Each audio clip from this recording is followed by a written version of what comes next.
training partners. Here come your training partners. So smart, so strong, so funny. Let's go with your training partners. Oh, team, welcome to Training Partners, where two fitness professionals bring you strong takes held loosely. I'm Weezy Shoemaker, and I'm joined by Justin McClintock, and we are going to be talking to you about something today. Something or other. I know where we're going. Don't worry about it. I have no idea. I didn't check the spreadsheet. I'm just here for the vibes. We're recording this in late October. It is hardcore going into stick season in Providence. Trees are losing their leaves at a furious rate. Yep. And I was wondering what y'all do for maybe like Halloween people, because you also have kids, so that kind of ups the Halloween ante. We do, in fact, have children. That is true. So this is news to you because, as you knew it, the reason that we're recording today on Tuesday and not on Halloween itself, which would be very spooky, is because we were supposed to go to Nashville for Halloween. And that plan has changed. Because we got Walt's schedule of events, which Walt is our 6-year-old, for folks not aware of that. And he has a very busy and exciting day on Friday. And we did not think it would be fair or kind to take him out of school at lunchtime to drive to Nashville. And our plans in Nashville, we would have needed to be there by 6 p.m. on Friday. Oh, yeah.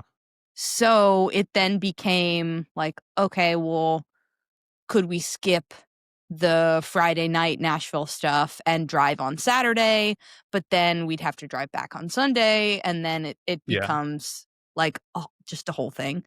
So the answer to that is we will be letting our son partake in his very first year of fun school Halloween adventures, which he's very excited about because it's a Spanish immersion school. They do like some Dia de los Muertos stuff. I think they make an ofrenda, like just really, really cool. Nice. And then we'll go trick-or-treating Friday night. And then the plan, which we'll see how this holds up, but has been to offer both children a sizable to them sum of money to trade us like 90% of their candy. Okay. And I mean sizable, like, you know, like $10, right? Like that's like a fortune to a 6-year-old. So that he could go and buy a toy that he's really excited about. And where he still has some sweets, but it's not like, hey, we have, you know, 2 or 3 packs of Sour Patch Kids every day for the next 6 weeks. You should definitely not let him know that the day after Halloween is when Halloween candy gets really cheap, and $10 will go plenty far in your local drugstore. We're not going to do that. We're not going to do that. He can discover that as an adult. Yeah. So buying the candy off him and then doing what with it? Likely tossing it. Yeah. Which is fine. Which is fine. I mean, eating the good stuff, like, let's be clear. But, you know, nobody needs that many Tootsie Rolls or wants that many Tootsie Rolls. We found that packaged candy, because of what it's made from and the way it's processed and the way the preservatives it has, keeps it very well. I have enough Halloween candy for this year, and I bought it all last year. Wow. I bought too much last year because I forgot we had some leftovers, and we went through a bunch, like several giant bowls worth of candy, and then moved it and have plenty of Halloween candy for this year. When we just keep it like up on a shelf where like we don't think about it. The only thing that we will do is we will peel out, especially when she did longer runs. Rebecca really liked, like, Sour Patch Kids were good, and sometimes Jolly Ranchers were good for, like, we've talked about this before, like an intra workout carb boost kind of thing. She really liked anything you could like tuck in the sports bra and go, because she's pretty opposed to having like 10 things attached to her, as some runners tend to do. And people like what they like accessorize yourself out. But she really wants to, she would be happier running with nothing. She's kind of accepted that, especially going far from home, having your phone No. on her is probably a good idea. And she No. sometimes wants music, so she'll wear like the phone on a armband. Put $20 in a zip pocket in case she gets hurt or something and needs to take an Uber home or a car home or a taxi, depending on where we're living, and then a little carb snack. You froze again, didn't you? Yeah, I'm just talking to myself. Talking to myself. Oh my god, can you see my screen grab of when I re-entered? Hello? Hi. I'm sorry Nashville fell through. I mean, you're being nice about it. Yeah. That's, a very kind choice to make, but it's still a bummer. I know you were excited about that. Yeah, especially because Ted was just on a 5-day hiking trip with his best friend from Nashville, Yeah. and I was looking forward to seeing my close compadres, who I just missed tremendously. Yeah, for sure. But, when we decided, "Hey, we're not going," his first thought was, "Hey, whenever you get the opportunity to plan, like, whether it's a midweek or a long weekend, like, if you wanna just go to Nashville, go. You have my absolute Mhm. blessing and support." It's like, "Okay, great." But, of course, I'm now opening the gym, like, it's Yeah. happening, so I'm not sure that I'm gonna feel comfortable dipping out for a couple of days for a little while. So, Yeah, we'll I get mean, there there. are times coming up that it's easy and understandable to schedule. It's just how you feel about, turning the money Right. spigot off. Like, my Right. instinct would be like, you should on December 26th, you should get up early and drive south and come back Right. on the 29th. And Well, it's everyone gets mm, I'm, limited schedule between Christmas and New Year's. Like, it's such a wacky week anyway, and people cancel and right. reschedule and all that stuff. But the business will be open for not even 2 months at that point. Right. It's funny that you mentioned that because we are actually taking the boys to Dollywood, which is in Tennessee. It's in the mountains in Gatlinburg. I know what Dollywood Um, is. eh, okay, wonderful. I'm so glad. Maybe listeners don't. I've met It's a Dolly. what? Oh, yeah. Is I have she met Dolly Parton. just a motherfucking delight? She is exactly what you want her to be. Ah! She is incredible. She is gracious. She is well aware of who she is and that everyone loves her and everyone wants to talk to her. And she is excited to also do that. Oh, I love that so much. The only Okay, thing well, I take didn't all my realize how money. short she was. I was like, oh, you're way down there. Like Look at that. like 4'11"? Something. She might be like 5'2" or something, but she's also got like the hair and all. And she's Mhm. certainly, every time I saw her, she was in heels. Right. Yeah, she was absolutely wonderful. And to no one's Wow. surprise, like, a pro's pro, like, showed up, killed it, walk in, sound check, bang, bang, bang, bang. Everyone's just like so excited. Dolly's sound checking. It was perfect. It was easy. She's like, all right, I'll see you at showtime. I'm out of here. Like, yep. And then Wow. we did a show and it was Oh, wonderful. And she said goodbye to everyone on the way out. How lovely we all were. wow. Okay, well, that makes me so much better about spending money at her park. But we Dolly's real are good. yeah, we're taking the boys there, and one of my closest girlfriends and her entire family is also going. We coordinated this months ago. That's lovely. Um, so this is one of the friends who is at the tippy top of my must see when I go to Nashville Hmm. list, and we're gonna have hopefully tons of quality time together at Yep. Dollywood. So Wonderful. we'll take that. Yeah, that's pretty good. Suitable. Yeah. Yeah. Sweet. I love it. What are you in a circumstance where there will be trick-or-treaters for you this weekend? I honestly don't know. It's a great question. So we have the compound thing where Rebecca's working Halloween night. So she's at the Yeah. hospital overnight Halloween night. I don't remember if she's at the hospital during the day or not. Because a lot of her overnight shifts are only overnights. In Philly, they were kind of all 24s. Yeah. So she won't be around for a lot of trick or Mm. treating.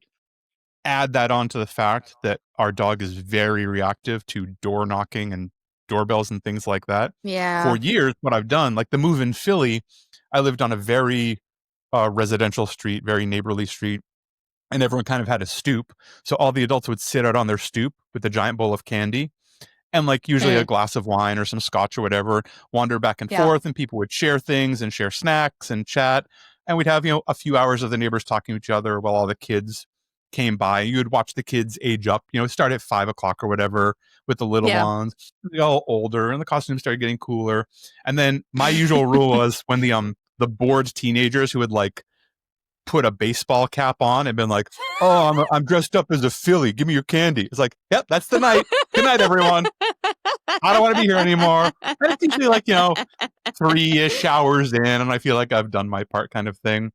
That's not. We do have neighbors, but there's fewer of them. A lot of people around here go to or are associated with Brown University, so it seems like there's fewer kids. There's a playground nearby. There's a school not too far away. But I know of like 5 or 6 kids who live on the street. So I don't know. And I'm a little confounded with the dog situation too.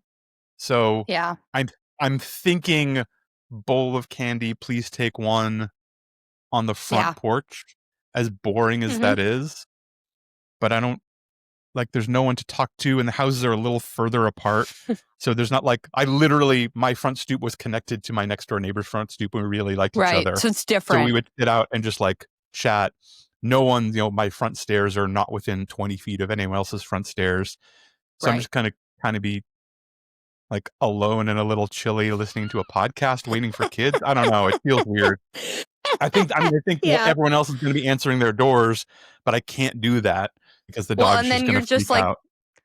Then you're just like the weird solo new guy, like chilling on your stoop. Like, the only guy on the street waiting for people to come by is like, oh, well, this is worrisome. So I think I'm try going to harvest my spleen. Bag of candy, please take one, and hope that the first person doesn't just take all. Yeah. Okay, I respect that. Yeah, not super exciting, but that appears to be the situation. I mean, mine isn't super exciting either. It's just realistic. Yeah. Did you have realistic Halloween? We should get to like the episode, as it were, but you live in a big area with a lot of kids. Do they do these trunk or treats? Yes. Do you know about trunk or treat? I do know what a trunk or treat is. In fact, we took the boy. I say we, like I was not solo parenting. The royal we took the boys to a trunk or treat on Friday night. I find them staggeringly depressing, and it tips me over into anger. Like it seems like such a staggering failure of community and civic relations and neighborliness and all of this to go to a parking lot and wander around and pretend this is like going to people's houses and having people open the doors and share themselves with you and actually move through the neighborhood and learn how it is and know that, oh, this person lives in this house and these are people that we share a community with. But instead, the chosen people, whoever gets on the email list, go somewhere else, and all the kids go in. It is like, to me, and again, I'm just a guy shooting his mouth off with no kids, the worst sanitized version of something that was pretty safe and pretty cool to start with. Like, it was already fine, and the parents are usually, 10 feet away from the kids, if that, watching them trick or treat. Fine, I get it. I'm very much on the, like, 8-year-olds and up can walk a couple blocks and they're going to be fine. Like, honestly, get over it. But the trunk or treat thing is just such a bummer. So the one it's just give everyone a Walmart gift card. Like, there it is. There it is. It's just like it. You enjoy had a your holiday. Raisins, motherfucker. Well done. So this one was hosted in the parking lot of the daycare where Jack goes to, which is also in like a major Methodist church in Clintonville, which is a very, very neighborly suburb of Columbus. And they also had food trucks and a live performer and like some yard game type stuff. And everybody who was there with their vehicles had decorated the trunks of the vehicles. Like, they called it more of a fall fest than a trunk or treat per se. But I'm also going to come at this from a lens of what's true for us, because we do live in a really populated, like, metro, and our house is one of only about 10 that are accessible to us. And so when we trick or treat, we go to another Like, you can't neighborhood walk. because You mean walking wise? You no, can't walk to more than a few houses. Got it. correct. We're off. Most Uber drivers, when we need to take one, like to get to the airport or something, don't even know that we're there. Like, they will pull down and be like, "This is a thing. It looks like it's down a dead end, and it's way down a big hill. It looks like it's going to be all wooded." And then there's like just a smattering of houses, and it's a really, really weird part of town. There's no other neighborhood even remotely walkable nearby, which I don't love a lot of the time. Like, you talk a lot about how much you love your walkable community, and you can get to the Trader Joe's, you can go get a cup of coffee, you could reasonably walk to whatever you wanted to go to. That is not true for us. Like, you would get run over 100%. So we have to go somewhere else. And it was really nice to take the boys to a place where I knew there were going to be no cars driving through, and that a bunch of people who would otherwise be mostly inaccessible to me, because Clintonville is not super easy to park in if you don't live there. It was nice to feel like a part of that community, which is a community that we would like to live in, and quite frankly are financially boxed out of right now. So, from that sounds that awesome. I think lens, I think what I find depressing about it is when it's presented as the trade-off. And I've heard a number of people do this, like, no, it usually comes from like these like wieners thinking everything's not safe and their kid can't go more than 10 feet, and has to be within their eyesight all the time. And it's not safe to go trick-or-treating, so we're doing this thing in the supermarket parking lot. And yeah, that's my response. Like, what you're describing, so first of all, that sounds lovely and like an awesome thing to do. And you're not trading that off. You're not saying, well, you're not allowed to go trick-or-treating, or we're not going to go find somewhere else perhaps, or things like that. It's not a substitute. It's another cool thing to do. I'm totally down for another cool thing to do, especially the community come together and other vendors, and like, that just sounds like an excellent time had by all. Just it's not safe to go out, so we're going to do this thing and have the 6 white people we trust come and park in a circle. It's like, ugh. It weirds me out and it bums me out. Yeah, that makes sense.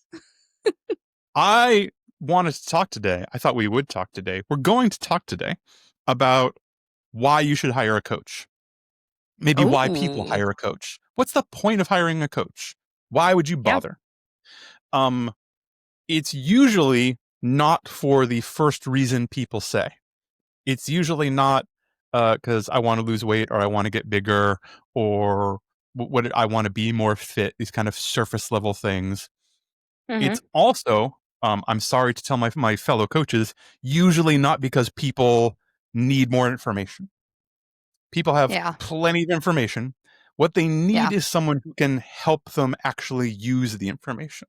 Right. Everyone basically knows they should probably, depending on the person, move more, eat better, sleep more, do more things, care about their stress level, etc. The reason coaching exists is not because people are lazy or dumb or uninformed. True. Right. There's no shortage of information.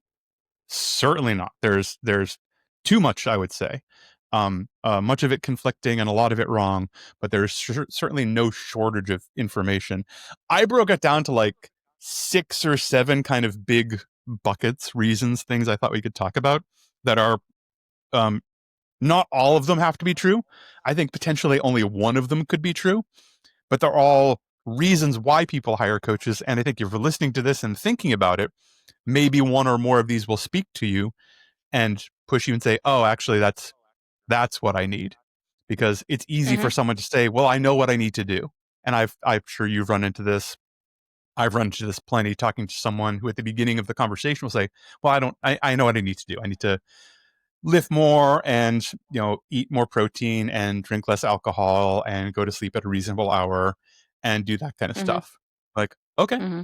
so you don't need anything. Why are you even having this conversation? Well, Why I've are been we here? trying for 3.5 years and it hasn't happened. Oh, cool. Cool. And that's sort of my first bucket is the, um, I gave it two titles. One is the like, I think I just need more discipline, which is usually not true. What people need is accountability and structure. And coaches are That's right. great. When we're talking about good coaching, of course, good coaches are great at providing accountability and structure. That's right. People, it is usually not a discipline problem. Discipline often gets presented in our industry as some kind of amazing virtue. And if you only had discipline, everything else would be solved. I think discipline is mostly nonsense and it certainly can't be counted on. It's kind of like motivation. When you feel motivated, it's easier. It's great. When you're being Yeah. disciplined, it's easier. It's great. Accountability and structure will create the habits that Yeah. appear to be discipline. It doesn't work the other way around. That's right. No, it doesn't. Have you ever had a client, or does anyone come to mind, who thought they needed motivation or to have someone yell at them or tell them what to do, maybe just like cut through the chaos, but what they actually needed was a system? Nobody that I'm working with right now, but I have worked with people like that who, Same. like, they're mostly doing the equivalent of throwing silly putty at the wall and seeing what sticks rather than understanding, okay, what is true about my body right now? What do I want to be true about my body? And we're not necessarily talking aesthetically, but just in the ways that it functions, feels, and how I feel about that. Um, Great. Where am I? Where do I want to be? Okay. And now what's actually possible Yep. with all of the other broad things that are true about your life? Right? Like most of the time people are hearing somebody shouting at them on the internet about like, we all have the same 24-hour, blah, blah, blah. But like we we I'm just don't. shouting about trunk or treats. I'm only shouting about trunk or treats right now. Justin, don't shame people whose trunk or treat is the only Yep. accessible way that they can get This is also access to a coming out like Halloween after experience. Thanksgiving, so like whatever. Merry Christmas, assholes. Yeah, who they're getting this like, I just have to want it more. And it's like, no, we have to look at what's actually feasible for your life, because if you only have the ability to train 2 days a week, like that's the only realistic places that predictable movement is going to fit. Trying to fit a 5-day split that you bought from somebody else's template into that is just consistently going to disappoint you. You need somebody to give you permission to do this with the life that you have. Yeah, exactly. That's the big structure part. Like, Yeah. I know you should exercise. That's great. And sometimes, and a few of these buckets are going to overlap, we'll see. But I have had this in the form of the person who's like goes crazy on ClassPass. They'll come and say, I go to 6 or 7 classes a week. I hit my protein in the anabolic window. I drink this much water. I do this many steps. I do another core routine at night. I also do Pilates. I do this and this and this. And they're doing so much, but feel like it isn't working because Mm-hmm. what they don't need is more. They need a pretty clear structure.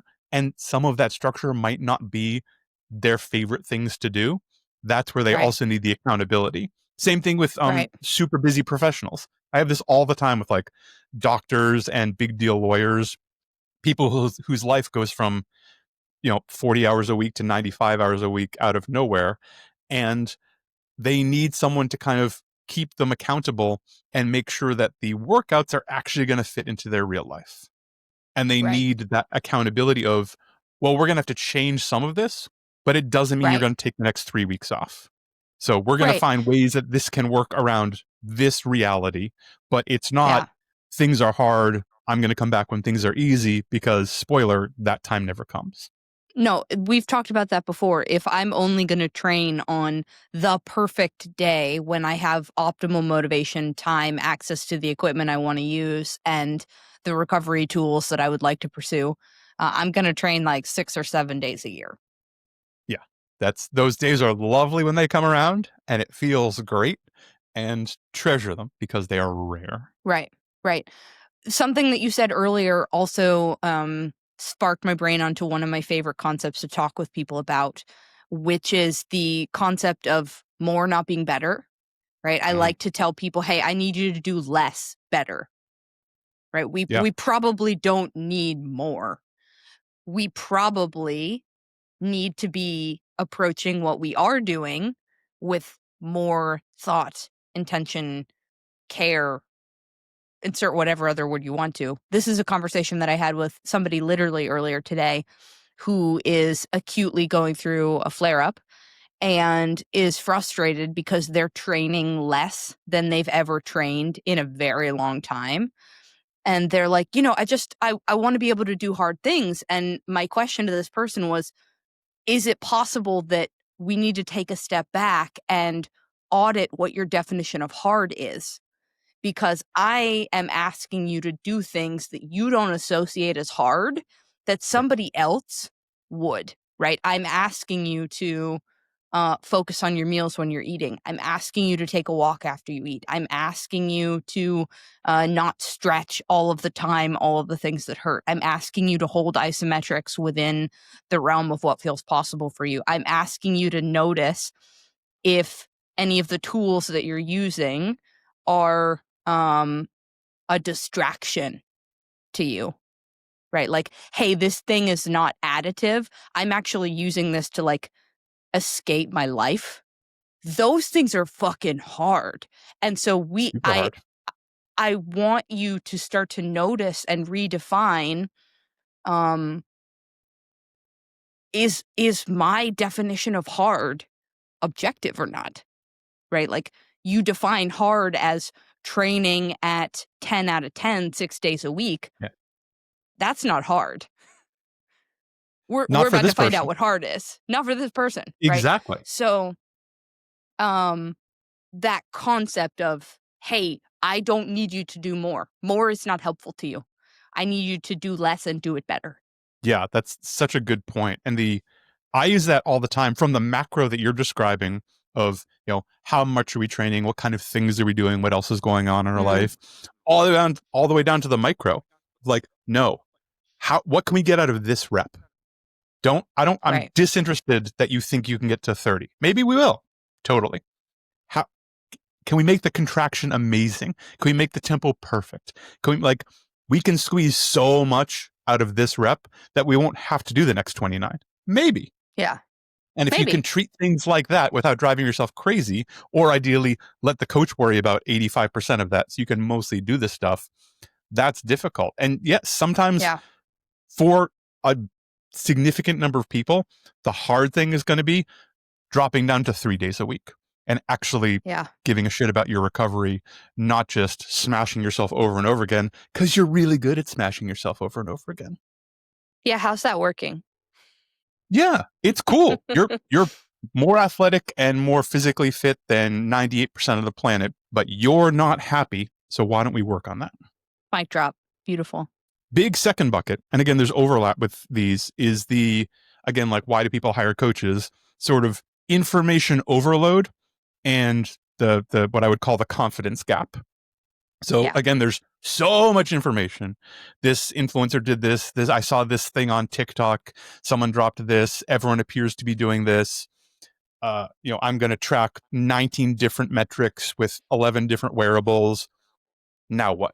And I've got way too much information and nothing to really do with it, or they don't know how to take it in and implement it, or even worse, they just start feeling bad about themselves because they feel like they're not doing the things they see other people do, supposedly on other people's highlight reels. They lose confidence. They feel like, well, I can never do this, so why start in the first place? Why bother? Yeah. Yeah. Totally. This reminded me of our mutual friend Larry Geyer said something a couple of years ago that really stuck with me. And it was, A coach is someone who believes in you so relentlessly that you're forced to believe in yourself. That's why these people really need a coach, because they see there's a lot to do. They want to do some things, but they don't actually believe they're able to put it in place, and or they don't believe they're smart enough or know enough, or maybe they just need to watch, 70 or 80 more reels, and then they'll have the tools they need to take a step forward, where actually all that stuff happens on step 94. So why don't we just get moving and see what happens? Right. That's right. That reminds me of the idea of like, what if you were about to prepare a recipe, all that you had was the ingredients list? Right. Like, exactly. Okay. What do I do with this? Like, I have a whole onion and a potato and an uncooked tube of ground beef and a bunch of spices. How do I turn this into a shepherd's pie? I don't know. And how do you know halfway through if you don't know what it's supposed to look like and feel like and taste like at that point? You won't know you're going in way the wrong direction, and you might spend 10 hours baking something that isn't actually a cake. We made not a cake. What a bummer. Right. But if someone, a professional could walk by and say, oh, that's not a cake. There's not enough you white ingredients in there. It. We need to do something else, or maybe start over, but we've made a real mess here. Right. Like, imagine putting all of the ingredients for a cake into a pan and then not blending it at all, like no stirring, and then just putting it in the oven. In corners. She's like, this looks insane. Like, yes, that's correct. I made you a cake. That's like an AI cake. That's what like the first AI made is going to come out, and people are going to be like, oh, I was so close. I apparently was unclear with some of the coding. That's right. We've been reading this book to our sons that they really, really love. It's by Mo Willems, and it's called I Really Like Slop. And that just reminds me of slop, right? Yep. Hey, cool. You meant to make a cake. You made slop.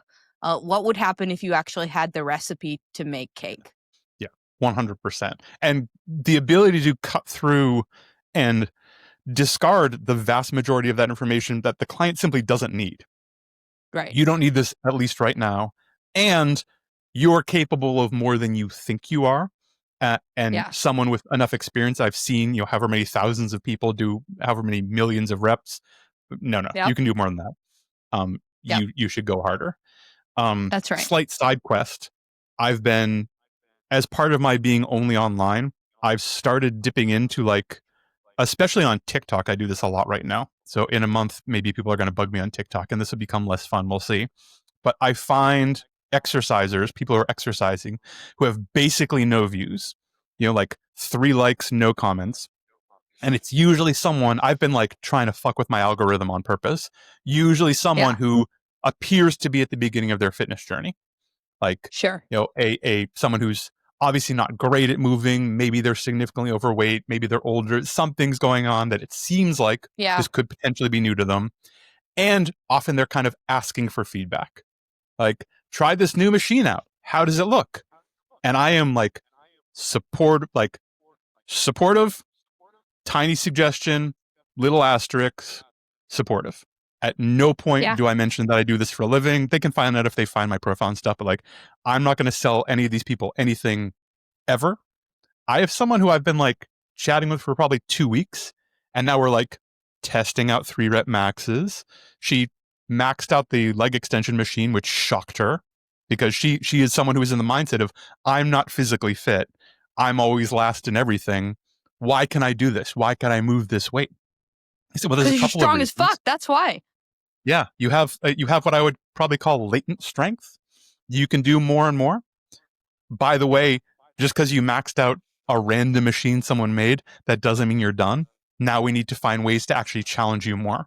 So, if I may make a suggestion, I ask a lot of permission on these conversations. Okay, can I make a suggestion on this? Yeah, great. Here's how I would go about finding a 3 rep max in a really controlled way. And this is what it should kind of feel like. And these are the people who are like cranking out squats and are like, I couldn't have done another one. It's like, you could have done 10 more. I know what you like. I believe that was hard. You have so much more in the tank. You're about to go on a beautiful journey. Right. We've talked about that concept of like, yeah, I know. There's a whole other room back here. Yeah. Wait, come here. I have something amazing to show you. That was my side quest. Okay, good side quest. Let's move on. I don't know how this is going to come out in the edit, but we're having so many tech troubles, and it is tons of fun watching Weezy unfreeze and come back at strange points. Third bucket, and I think this is something that gets either completely ignored or emphasized too much, depending on the coach, is the emotional side. Sort of support, identity, belief.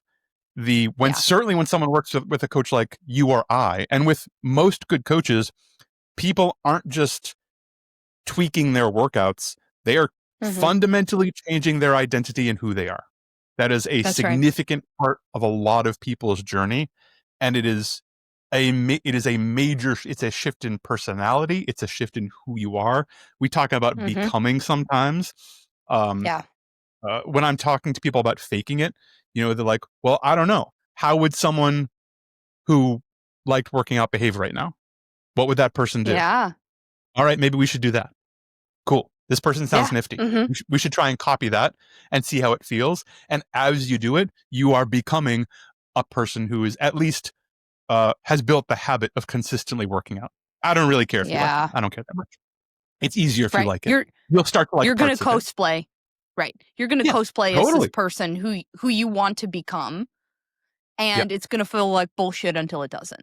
These are also people who shift from the like, I want to lose 5 pounds, or I'm trying to be good about nutrition. I hate trying to be good. Oh, it drives me crazy. To people who are interested in becoming strong. People are interested in doing things that are going to let them have a bigger life, and they see things that are open to them. And those things might be physical. It might be, I think I can join a run club. I think I can do this recreational sports thing. I think I want to compete in powerlifting or Olympic lifting or CrossFit or whatever the thing is. But as a thing that is sort of part of their new identity as a person who can do things they could never do before.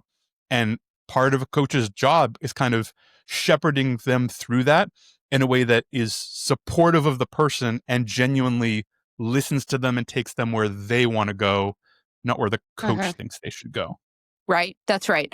Understanding what is important to the person and why, and not inserting your own filter over top of why you think X thing, modality, training split, nutrition plan, yada, yada, yada, would be the right thing for them. No, just ask questions, listen, and believe people.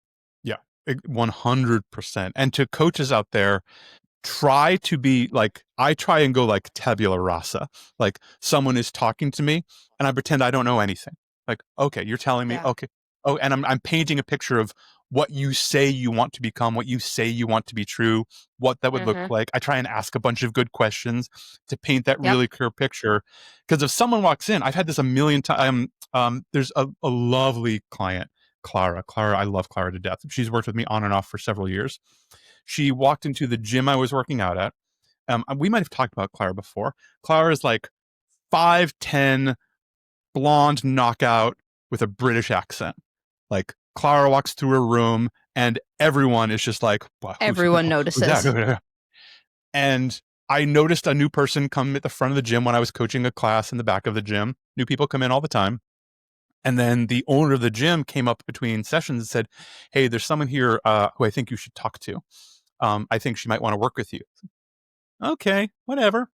And hello, my name is Clara. Clara, it's so nice to meet you.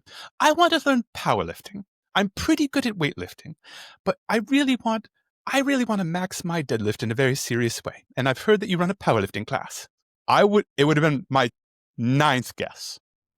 I was like, absolutely. And Clara's a badass.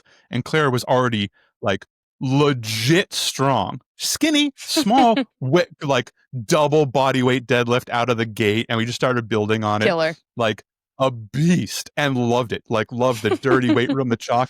And then we would walk up the door and was this like glamorous, amazing person, but loved this stuff. And it would have been so easy for, not that I did anything magical here. I gave her what she asked for. But if she had come and said, I don't know, I think I want to be strong, if I wasn't listening really carefully, it would have been very easy to send Clara into a hit class. Right? Yeah. Like, you'll probably be happy. You remind me of some people here. You kind of look like this. I'm already making a bunch of judgments. Like removing as much of that as possible and letting the one person in front of you tell you about themselves to whatever degree they're able to do that. You can really discover some wonderful surprises and make so much more progress so much faster than if you try and, give people the thing that you think they probably want or will probably work for them. That's exactly correct. And I have nothing Clara, to add. I'm sorry for that impersonation. Clara might listen to this. It's possible. Bucket number 4 is efficiency in real life.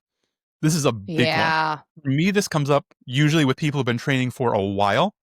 People are pretty smart, and they just have neither the time nor the bandwidth to bother writing the programming, creating the structure, paying attention to the progressions, any of that stuff. They need to they open their phone at 5:45 and God help you if this workout goes past 6:29 because the rest of the day is not under my control. These are type A drivers. They tend to be really good, have already built some really good habits. They tend to be super disciplined. They also notice if anything is ajar or not perfect or slightly askew. If you're like, hey, why would we do the same reps to the same RPE as last week if it went really well? Like, oh, did I not progress that movement? No. I would like an explanation why not. Got it. Because I'm a fuck up. And what probably happened is the dog started barking and I forgot which movement I had adjusted. But I'm gonna I should double check anyway, so we'll double check everything. Yeah. Have had I often don't work with drivers. But they notice everything all the time. Yeah. Which is good. It's I think it's fun. It is good. Sometimes this bucket can also be just people who have decision fatigue. Like maybe they can do it. Maybe even they have the time. Maybe it's not that they're so overloaded, but they're like, honestly, life is hard enough. I don't want to think about this. I want to walk into the gym and just basically be told what to do and have a lot of confidence that it's the right thing to do. And if I do it's going to take me where I want to go, and I don't have to think about it because I've got 19 other things that cry out for my attention and my focus and that really need me. I would rather not have a 20th. Yeah. That's I think I fall into that camp, but have transitioned and am happily existing in a group fitness environment. And I kind of go back and forth between, okay, well, I have the ability and you could argue the bandwidth to write my own program and to fit it into what life looks like. I go back and forth of, okay, but I don't want to. That is a role that I don't want to carry right now. And so I need somebody else to do it. And then often get a little fatigued by that and then go back to, okay, great. I am going to, I feel energized to step back into writing it for myself. Let me do that. And there's nothing wrong with that.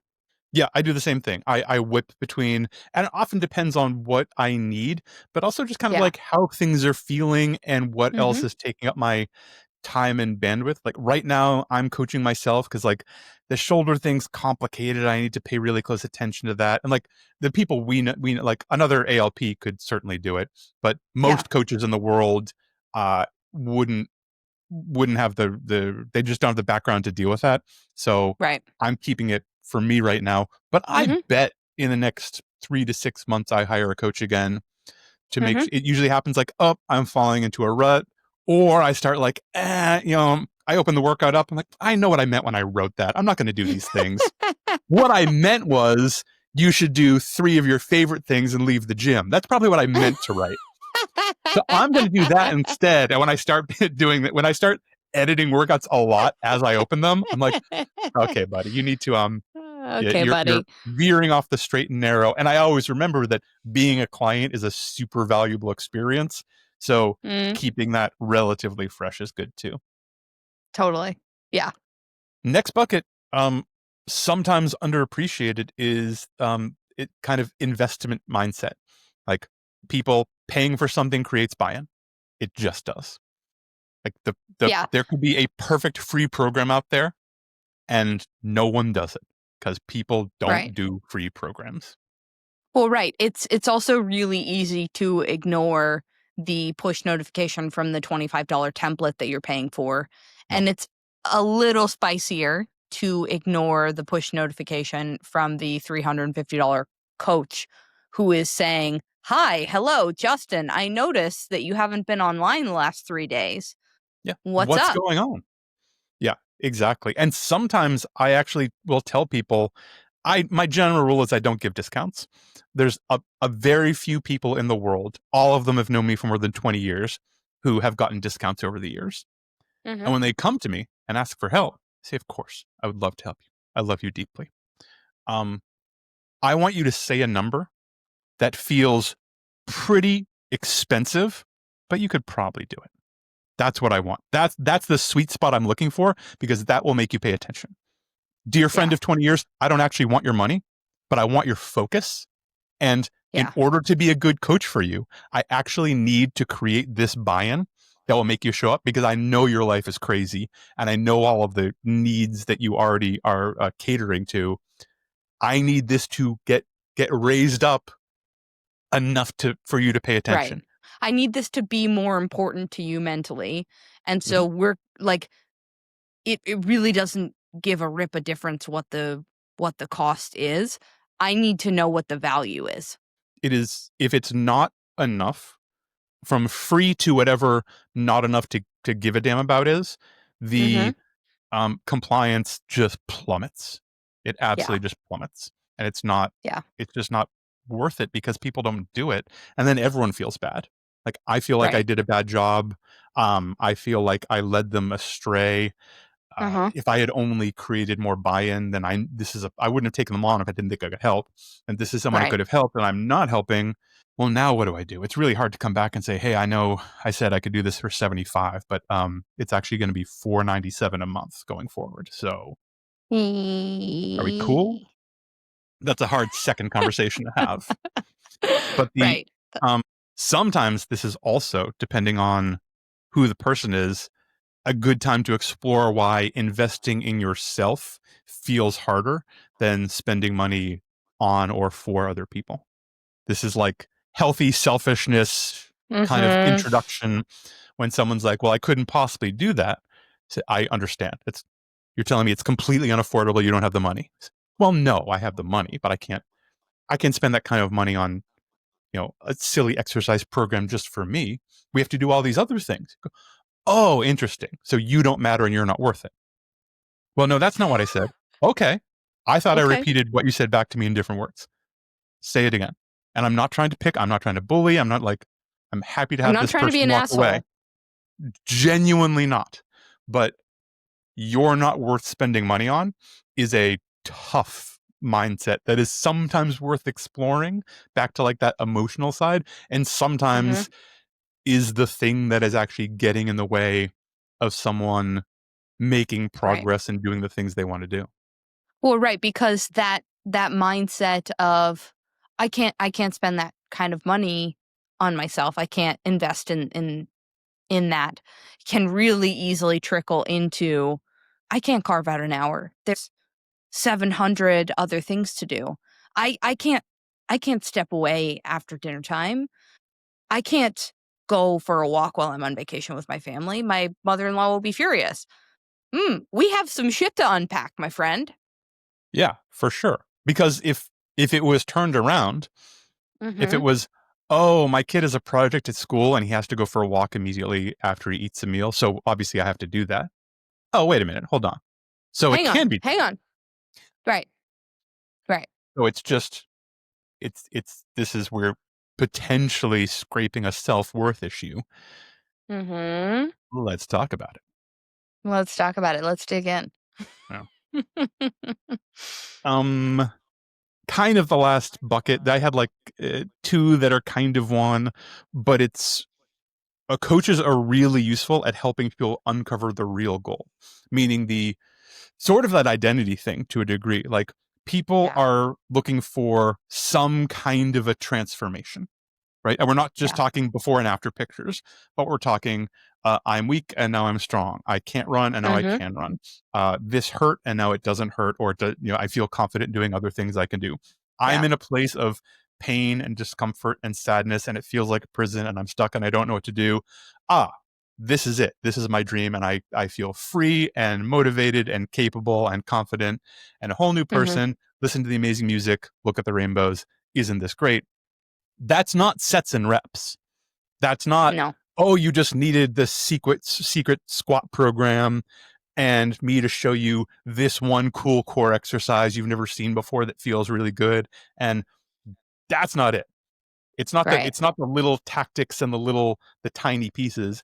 It's the bigger transformation, and having someone be able to see that big picture and make sure all of those different pieces are being moved forward and the right switches are being turned at the right time for the right person to create that bridge between who you are and who you want to be. Right. There's a client who comes to mind for me right now who I love working with her. If she listens to this, I adore you. I want all of my clients to be just like you. And she transitioned from working with me 2 days a week in person to 1 day a week in person, and a few days of external work, right? She started training at a gym, which was something she never thought that she was going to feel comfortable doing, and then went to fully remote, and is really excited to come back to Sustained and join the small group classes that we're going to start very soon. Oh, that's awesome. Yeah. And she sent me a message last week in an end of cycle check-in form to just say, hey, I just noticed we're coming up on a year. And when I reflect back to what my life looked like a year ago, like I can't believe that this is my life now. And this is so much more valuable than fitness. It's like, yeah, that's the shit. Like that's fucking cool. It's like, yeah, it's cool to be able to squat more weight, and it's cool to be more resilient, and it's cool to present as more muscular, and it's cool to be able to go hiking with your friends and family if that's something that calls to you. But what's cooler is watching your brain transform from somebody who doesn't believe that they are an active person to knowing and fully trusting the capabilities of their brain and body to be resilient in times of adversity. Like that shit is cool. And that's the stuff that we don't necessarily talk about in a discovery meeting, which is like, I'm going to help you change your life. Like, wow, gross. But it's a side effect a lot of the time. Yeah, it's a side effect, and it's what we're aiming for in a big way for each person. And the other stuff is part of getting there. If I only aimed at making you more muscular, there's lots of ways to do that end up with a person who is hurt and sad and feels incapable and isn't healthy and has no energy, et cetera, et cetera. But you're definitely more muscular. If we aim for the bigger picture, the other stuff comes along with it. That's part of the ride, but we're doing something bigger here. And that kind of vision, this kind of trickles into my next, I had kind of a sub bucket here, but that kind of vision is very hard for people to have for themselves, period. Never mind if this isn't what you do full time for a living all goddamn day. Right. Totally.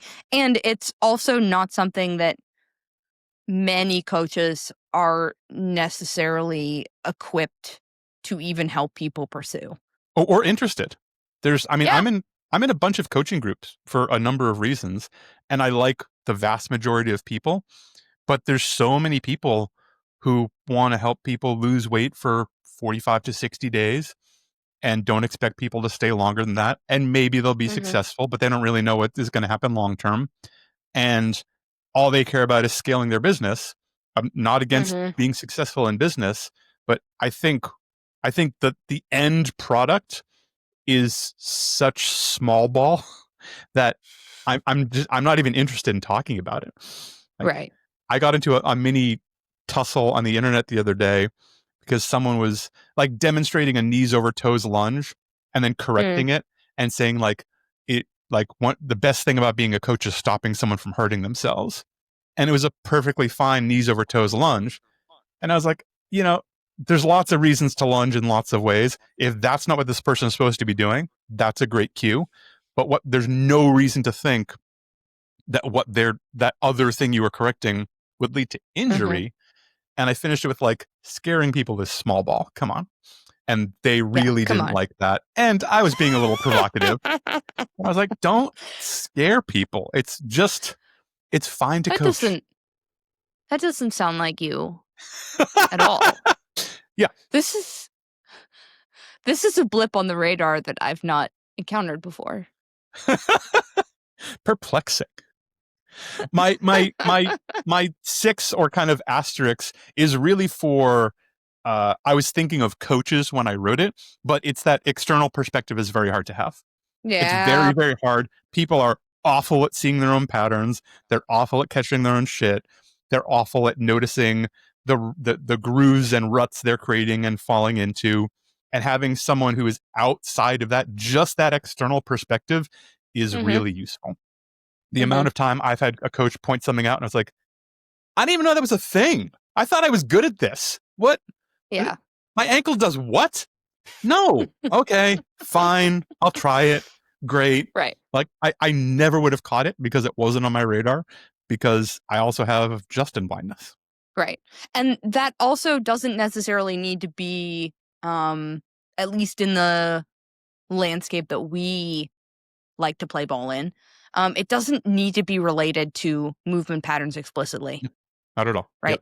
It could be related to calling somebody out on soft talk or sneaky degrading language or hey, last week you said you were going to focus on X outside of the gym this week. I noticed that didn't happen. Why? Right. All of those habits, all of those things, especially with Right. like, I think fitness professionals are some of the worst at this. Like, people Yeah. do stuff and you're like, I just watched you give a 10-minute lecture on why you should do the opposite of what you're doing right now. So, and you were right, and I believed you. So talk to me, Goose. What are we doing? Right. That's right. Yeah. I have a coach on my roster right now. And I love working with them.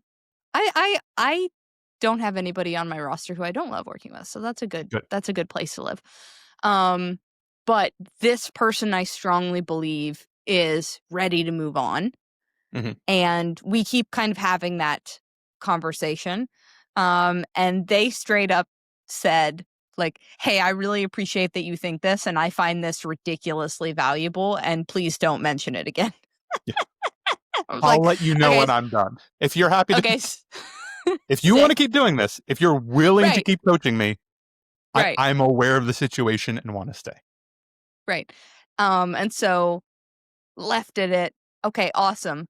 I need you to know when and if you feel inspired to have this conversation, the door is open for it because I genuinely don't think that you need me. And so long as we are moving in a direction and not just staying in the same place, I'll keep working with you forever. But Yep. it's important to me that you know, hey, we're like basically where you wanted to go. Yep. And that could be a couple, right? That external perspective is really useful. Right. Maybe they value that structure. They just Mm-hmm. like let someone else think about this. It's there. It's someone I trust implicitly. I know it's going to be really Mm-hmm. good. Of course, I would pay this money to have this done. Like, I don't Right. want to do it. So yeah, just because it's not an emergency doesn't mean Yeah. it's not really valuable. You and I both Right. often catch people at a pretty low point when things are emergent and they feel like they Mm-hmm. really, really need help. And I have a Mm-hmm. few clients like this who, are years in, and we've had the conversation of, I think we're good, right? And like, well, I'm good, but now I'm getting fitter, I'm getting stronger, I'm really happy. I know I'm extremely unlikely to get hurt doing things with you, and if and when I get hurt in real life or whatever, I know you'll be able to roll with it. So I'm basically keeping something I find very valuable on retainer. So unless you're firing me, I'm good. No, Good. I'm inspired to do this. Good. As long as we're clear. Yeah. Just checking. Yeah. Anything else? I feel like I talked too much during that thing, but just about like how and why people do and maybe should hire coaches. I think too, if people are continuing to encounter the same issue, whether or not it's a physical presentation, like if you're encountering the same bridge troll over and over and over again, maybe you need somebody to help you draw a different map. Yeah. Stop trying to go over that bridge. It sounds very scary. There's like 7 other roads. Right. And you maybe can't see them, or you don't think they go where they actually go. And I get that. Right. Why don't we have a conversation? That's a great point. Right. Yeah. This is great. I like this episode. First one. That's one. All right. We did one that Weezy likes. That's the first good one, gang. Please keep coming back. We'll do another one in 20 weeks. Yeah. Every 20th or so, we're going to make sure that one's good. And then Mindy, this is for you. This is the 1 in 20 that's good. That was Enjoy. It. I hope don't do this, but it would be hilarious if people went and left a bunch of 5-star reviews and then left a note like, this review is actually only for this one episode because that's the good episode. I suggest listening to that episode because that's the good one, and just like confuse all the other podcast people. Yeah. Yeah, just demolish our SEO, and ruin it by. But I guess we get more ratings, so I don't know. Do that if you think it's funny. Right. Speaking of SEO, this is a totally different thing. But I have started to populate the SEO in Columbus if you're searching for strength training or personal training or female strength training or postpartum strength training or fitness in general in Columbus, which is really cool because I did almost nothing for it. That's so we're gonna have to stop right there. You did a lot for it.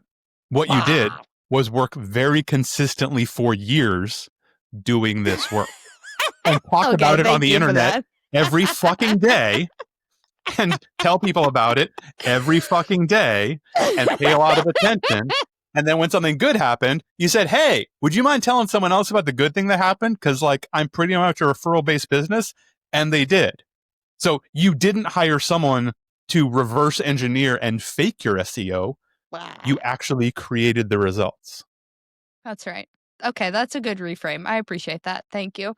I did not hire anybody. Listener, it's worth getting the video just to watch Weezy get so uncomfortable as I pay her 40 seconds of compliments. Whatever this is, I don't know what it'll be edited to. We're at time. I can't even see what time we're at. I don't know. We're at some kind of time. 1 minute and 8 seconds. 1 hour and 8 minutes. Pardon me. 1 hour and 8 minutes. Pardon me. Well, but you're going to edit this. It'll be really it'll be shorter with all the tech glitches. But it is worth going back and watching Weezy try and crawl into her hoodie as I say something nice about her. Yeah, I dissociate through compliments. So thank you for that. I have gone somewhere else in my brain. We have opportunities, Justin. Yeah. Yeah. Yeah. That's awesome, though. Congratulations. Well done. Yeah. It's been really cool because for a while, if somebody would show up on my calendar without us having any mutuals, because I like to do my homework, right? Who are you? How'd you find me? Yeah. Without asking if I can. For a while, it was, hey, you happened upon this one particular Reddit thread, but Google's SEO picked that up and then combined that with all of the wonderful reviews that people have left before Sustained even opened, which is incredible. Google, thank you, Google, has picked that up and has elevated that to serving it to people who just type in a search engine. So I've been having people find me who have no idea what Reddit is, who have no idea what it is that I offer, which has shown me some things that maybe I could do a little differently on my website. Isn't that interesting? So interesting. When I got the first so what is it exactly that you do? I'm like, got some work to do. But that's just being served to somebody who Googles strength training in Columbus at 9 p.m. on a Tuesday night. Yeah, all right, really cool. We'll take that. We'll take that. Step. Yeah, it is. It is. Should we do a segment? Let's do a segment. Okay. So this segment, I don't think you're going to like very much. Cool. And I'm okay with that. It's Dare or Dare. Pure Gym collated a list of over 200 different workouts, all originating in different parts of the world, and used Google Keyword Planner to analyze which countries were searching for these terms the most. And so we can't necessarily like go so far as to say like this is the most popular workout in this country, but we can say this is the most searched for fitness term in this country. Cool. So I'm going to read you a list of choices. It's 13 choices. And then I'm going to tell you a country and you're going to tell me what their term is. All right. Let's give it a shot. Let's hear what the I'm going to write these down to not make you repeat yourself sometimes. Choices are back workout. Okay. Breath work. Surprised. Okay. Calisthenics. Climbing. CrossFit. Dancing.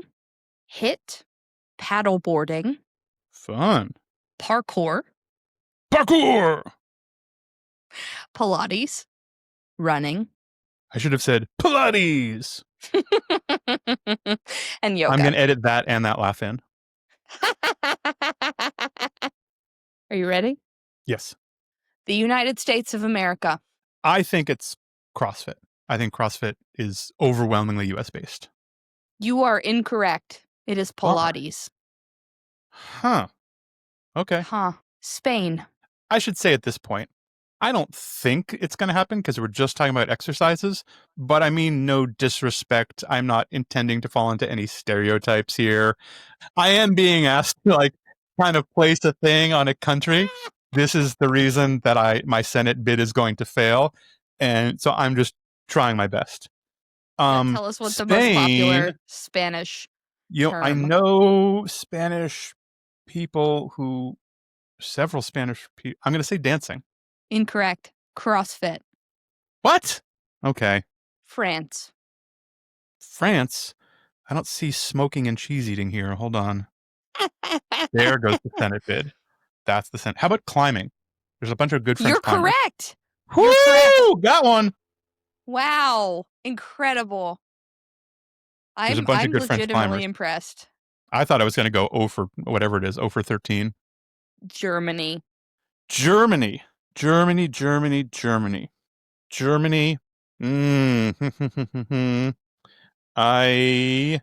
going to say calisthenics. Incorrect. It's yoga. You didn't say yoga. Yes, I did. It's not on my list. Yoga was the last one on the list. I don't know. That's on you. I think it was probably on your internet connection, but very well. That's bullshit. Yoga. No, the last thing I wrote down was running. I did say yoga at the end because I listed them in alphabetical order. The Czech Republic. Okay. I don't think it's paddleboard. I don't think it's dancing. Goodness. The Czech Republic. It could be HIIT. I don't think it's running. It might be just back workout. It could be calisthenics. But I'm going to bet calisthenics ends up in like South America or something. I'm just going to say back workout. It's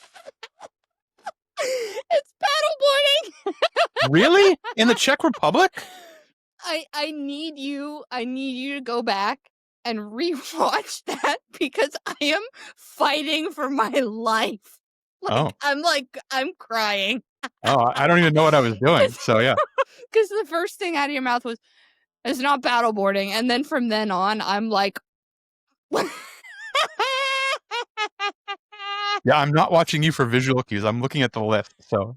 Oh, I know, and I'm so not using all the tools in my toolbox. Right. I have no poker face. Saudi Arabia. Ooh, okay. HIIT. Dancing. Really? Oh, that's nice. Really. Okay.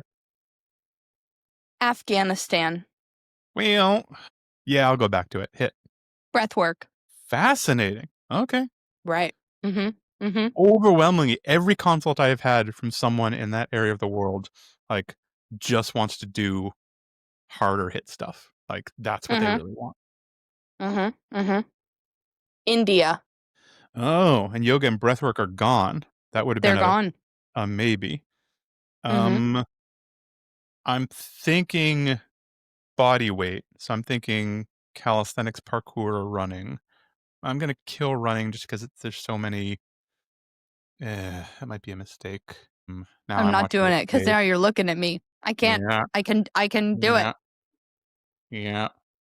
Parkour. That is correct. Whew. That's 2 correct for those keeping track.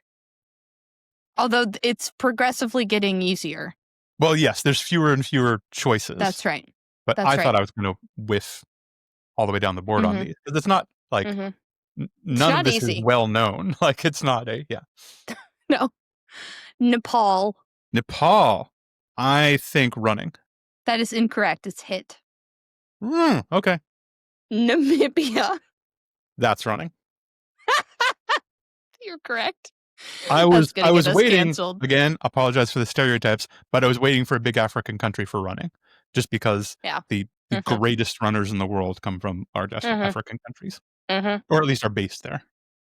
You have 2 left and 2 options remaining. I think we have back workout and calisthenics on the board still, right? That is correct. All right, just for the listeners, keeping up. Let's see. El Salvador. Ooh, man, I don't know. El Salvador. I think I said I wanted to keep because calisthenics is. I'm going to say calisthenics. That is correct. Whew. And who searches back workout the most? Who do you think searches back workout the most? That's a good question. Who cares about a back workout? Why would anyone care? A place where you see people's backs a lot? Maybe someplace warmish with a beach? How about Aruba? Mongolia. Huh. Yeah, I wouldn't have gotten there.